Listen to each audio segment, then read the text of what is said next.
Hey y'all, I'm Senator Holly Thompson Rader from Southeast Missouri. This week in the Missouri Senate, with the bill that I've been carrying on divorce proceedings, we had our committee hearing and we really had some great feedback. I think that it's going to move through committee pretty quickly.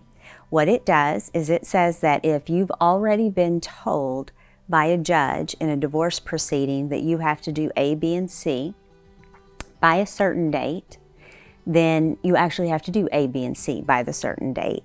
Or if the person on the other side of the proceeding ends up having to file paperwork, take you back to court, just to get you to do what the judge has already ordered, then you have to pay the charges, the expenses, attorney fees of the person that's had to now take you back to court because you didn't fulfill the obligation that you were already ordered by the judge.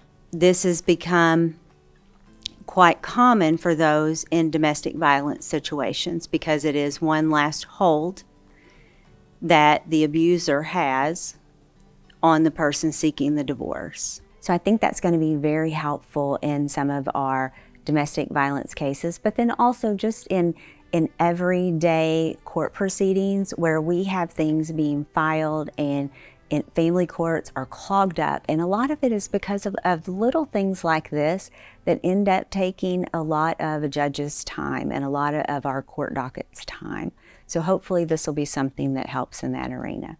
The one thing that we didn't get done as a caucus that we had planned to get done by the halfway mark was to have our transgender bills, our bills dealing with transgender issues, over to the House. The one that I'm carrying is the Save Women's Sports Act, and that is only allowing biological females to play in female sports. And then the other one is the SAFE Act, and that one deals with no surgeries for children under 18, for no transgender surgeries for children under 18, no medication for children under 18. And so it is, those are very important issues. Those are issues that our caucus, our Republican caucus in the Senate is very united on. And to have them done at midpoint, we would have had to give we would have had to negotiate some of the points. And we decided as a caucus that all of the points were incredibly important to us.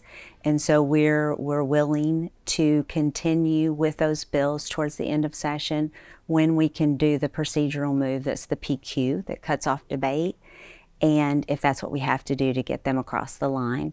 So the great news is that the Republican caucus that we're seeing this year is very different than what we've seen in years past. We're working together, we're unified, and we're really pushing together to have these big issues get through the process with the integrity that we want these bills to be. So I hope you've enjoyed your Senate update.